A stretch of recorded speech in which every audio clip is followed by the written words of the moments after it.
साथियों, आज की हम इस वीडियो में कक्षा 9वीं का गणित प्रश्नावली 8.1 चतुर्भुज और इसका प्रश्न संख्या 11 करेंगे शुरू। लास्ट वीडियो में प्रश्न संख्या 10 कंप्लीट कर चुके हैं। तो प्रश्न को बच्चों ठीक से रीड कर लेना और उसके बाद समझना, फिर शुरू करना। ठीक है। ट्रायंगल ABC और ट्रायंगल DEF में AB बराबर है DE के और AB समांतर है बच्चों DE। BC बराबर EF और BC समांतर है EF के। ठीक है।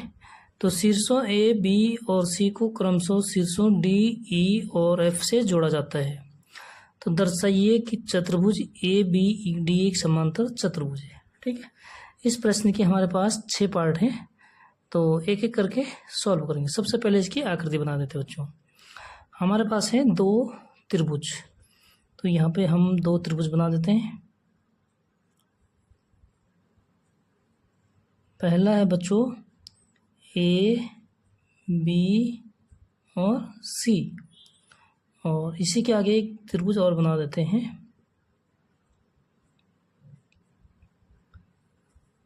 जो बच्चों हमारे पास जिसका नाम है DEF, यानी D, E और F। तो AB जो है क्या बच्चों DE के समांतर है, यानी जो ये AB है ये क्या है DE के समांतर है। ठीक है, ये इसके समांतर है। दूसरा बच्चों क्या कह रहा है कि AB और DE बराबर है, ये दोनों बराबर भी हैं। और BC EF के समांतर है। कहाँ है बच्चों BC ये भुजा जो है किसके समांतर है EF के समांतर है। ठीक है, और इसी के बराबर भी है बच्चों। तो शीर्षों A, B, C को क्रमशः D यानी A को D से, B को E से और C को F से जोड़ देते हैं। तो जोड़ देते हैं बच्चों इनके शीर्ष। A को B से जोड़ दिया, A को D से और B को बच्चों E से, यानी B और E इसको भी जोड़ दिया। उसके बाद बच्चों हमें क्या करना है C और F को जोड़ा जाता है, C और F को भी जोड़ दिया बच्चों। तो ये हमारे हो गई आकृति। ठीक है। तो दर्शाइए कि चतुर्भुज ABED एक समांतर चतुर्भुज है। हमें सिद्ध करना है कि ABED ये जो है क्या है एक समांतर चतुर्भुज है। ठीक है।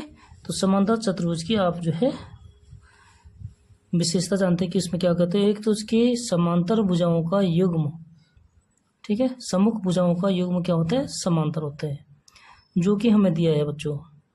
ठीक है। अगर ABDE के बराबर है, ठीक है, तो ये दोनों भी क्या हो जाएंगे समांतर हो जाएंगे। तो बच्चों दिया है AB बराबर DE, AB बराबर DE। ठीक है, ये क्या हमें दिया है और ABDE के समांतर है। अगर AB समांतर होगा बच्चों DE के, तो क्या हो जाएगा हमारे पास कि AD बराबर BE भी हो जाएगा। ठीक है, और AD समांतर हो जाएगा बच्चों किसके BE के, क्योंकि अगर ये दोनों रेखाएं बराबर हैं और हम इनको जोड़ देते हैं तो एक दूसरे के क्या हो जाएंगे समांतर हो जाएंगे। ठीक है। तो हमें ये प्रूव करना कि समांतर चतुर्भुज है, तो इसलिए बच्चों हम क्या लिखेंगे, ये क्या है दिया है और ये भी बच्चों दिया हुआ है, प्रश्न में दिया है। ठीक है। तो सम्मुख भुजाओं का युग्म समांतर और बराबर है। सम्मुख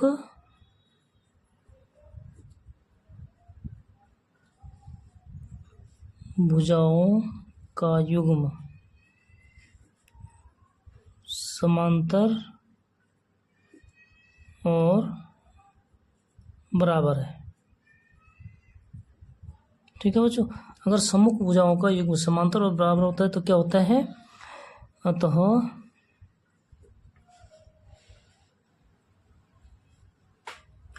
ए बी ई डी एक समांतर चतुर्भुज है। ठीक है, ये हमें क्या करना था, सिद्ध करना था, समांतर चतुर्भुज है। ठीक है, सेकंड पार्ट क्या करना बच्चों, हमें चतुर्भुज बी ई एफ सी एक समांतर चतुर्भुज है, यानी बी ई एफ सी कहाँ है बच्चों, बी ई एफ सी, ये भी क्या है, एक समांतर चतुर्भुज है। तो इसकी भी वजह क्या है बच्चों, सेकंड नंबर देखो क्या है कि बी सी किसके बराबर दे रखा हमें, ई एफ के बराबर। तो हम लिखेंगे बी सी बराबर ई एफ। ठीक है, और एक दूसरे के समांतर भी है, बी सी समांतर है ई एफ के, और बी सी समांतर है बच्चों ई एफ के। ठीक है, ये भी हमें क्या है, प्रश्न में दिया है। तो जब ये भी क्या हो जाएगा बच्चों, सम्मुख भुजाओं का युग्म क्या इसमें समांतर है। ठीक है, इसकी सम्मुख भुजा कौन सी, बी सी की ई एफ है। ठीक है, तो ये क्या हो जाएगा बच्चों, ये हो जाएगा कि अथो बी सी ई एफ अथो, क्योंकि बराबर भी है और समांतर भी है। ठीक है बच्चों, तो अथो बी ई सी एफ एक समांतर चतुर्भुज है। ठीक है, क्योंकि इसकी विशेषता क्या है कि उसके जो सम्मुख भुजाओं का युग्म होता है, यानी बी सी ई एफ के बराबर है। ठीक है, और एक दूसरे के समांतर है। ठीक है, तो समांतर जब दो लाइनें होती है बच्चों, तो इनकी बीच की दूरी भी क्या होती है, समान होती है। ठीक है, तो एक समांतर चतुर्भुज है। इसी तरह तीसरा पार्ट क्या बच्चों कि ए डी सी एफ के समांतर है, यानी ए डी सी एफ की क्या है बच्चों, समांतर है। ये हमें प्रूव करना है। ठीक है, ए डी सी एफ के समांतर है और ए डी बराबर सी एफ है, और हमें प्रूव करना है कि ए डी बराबर सी एफ है। ठीक है, ये वाला चतुर्भुज, इसमें प्रूव करना बच्चों हमें कि ए डी सी एफ के बराबर है और एक दूसरे के समांतर है। ठीक है, तो इसके लिए क्या करेंगे हम, क्योंकि ए बी एफ डी एक समांतर चतुर्भुज है,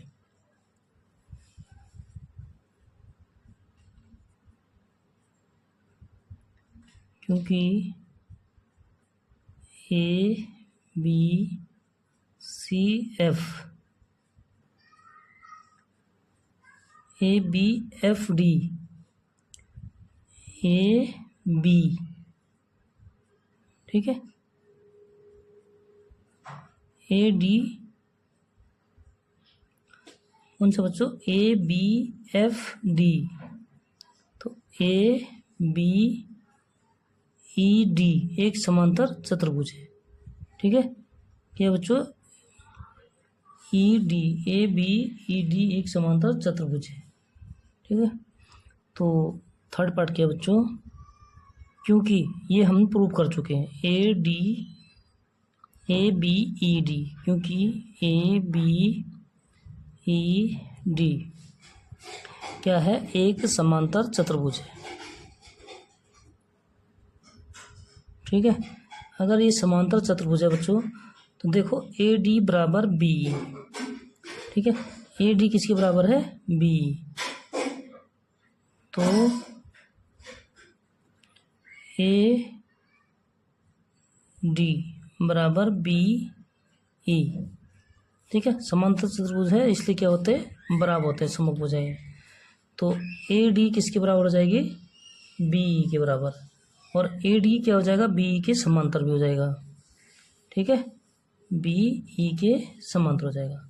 तो ये हमारा हो जाएगा समीकरण नंबर 1।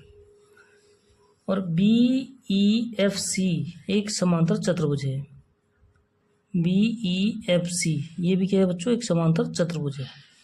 ठीक है, तो क्योंकि BEFC, क्योंकि ये हम प्रूव कर चुके हैं, ठीक है, इसलिए लिख रहे हैं एक समांतर चतुर्भुज है। आप लोग पूरा लिख लेना बच्चों इसको। ठीक है, तो क्योंकि BEFC क्या है, एक समांतर चतुर्भुज है, इसलिए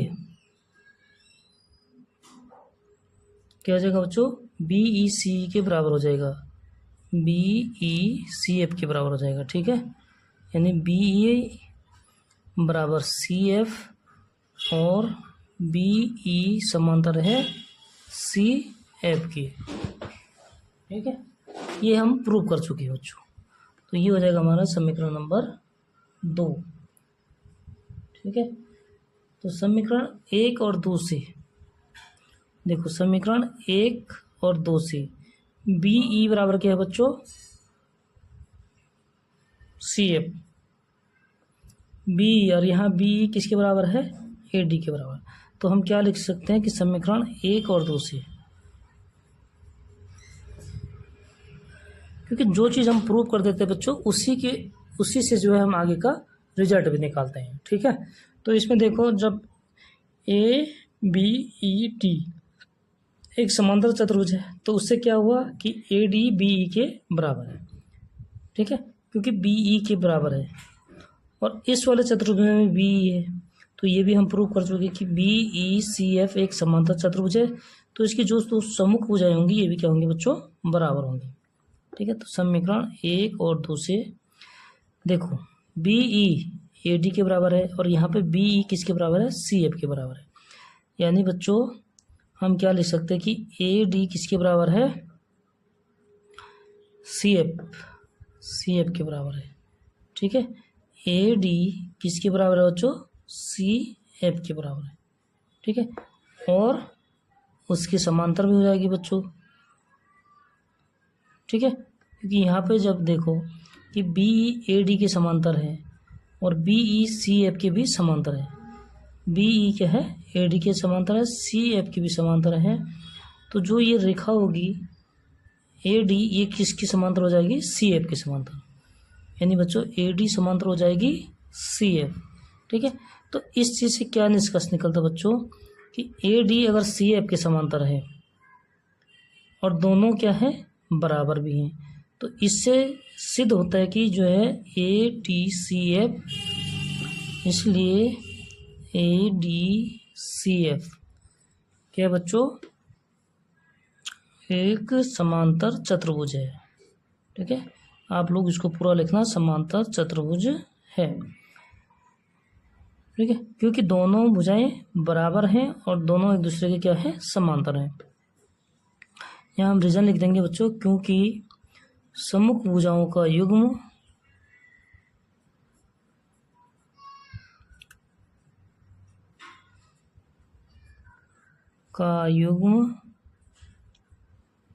बराबर और समांतर है। ठीक है, तो ये क्या हो गया बच्चों, इसका रीजन होगा। तो यही हमें क्या करना था, प्रूव करना था। अब बच्चों जो चौथा पार्ट है इसका, कि चतुर्भुज ACFD एक समांतर चतुर्भुज है, यानी ACFD एक समांतर चतुर्भुज है। ये तो हमने प्रूव कर चुके हैं। ठीक है, क्योंकि अगर तीसरा प्रूव कर दे बच्चों तो इससे क्या हो जाता है कि ये एक समांतर चतुर्भुज है। इससे हमारा चौथा पार्ट भी प्रूव हो गया बच्चों। अब आते हैं पांचवें पार्ट की पार्ट, यानी ACDF बराबर है। तो कहाँ है बच्चों, यहाँ देखो आप, ACDF के बराबर है। क्योंकि एक समांतर चतुर्भुज है तो जो इसकी सममुख भुजाएं होती हैं बच्चों, वो भी क्या होती हैं, आपस में बराबर होती हैं। तो हम लिखेंगे पांचवा पार्ट, क्योंकि ADCF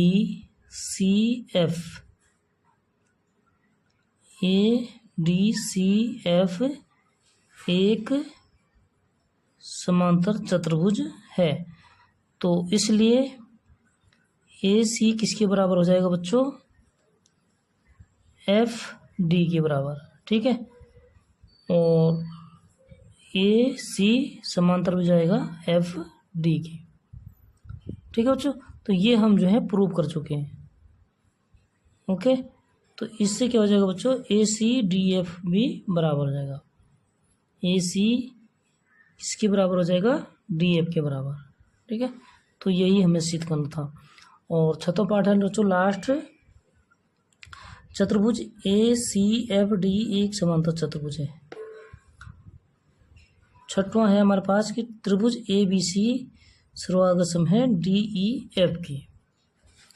ठीक है, तो ये तीनों चीज़ें हम क्या कर चुके हैं बच्चों कि बी सी और ए बी ये तो बराबर दिया हुआ है बच्चों किसके, डी ई और ई एफ के बराबर। ठीक है, और हमें ये प्रूव कर दिया कि ए सी डी ई के बराबर है। तो तीनों भुजाएं संगत भुजाएं जो है क्या है बच्चों, बराबर हैं, इसलिए त्रिभुज ए बी सी और डी ई एफ क्या हो जाएंगे, सर्वागसम हो जाएंगे। ठीक है, तो इसको आप लिख लेना एक लाइन में आगे। तो यहीं पर हमारा इसी के साथ हमारा प्रश्न संख्या 11 हो जाता है बच्चों कंप्लीट। मिलते हैं नेक्स्ट वीडियो में प्रश्न संख्या 12 के साथ, तब तक के लिए बहुत बहुत धन्यवाद।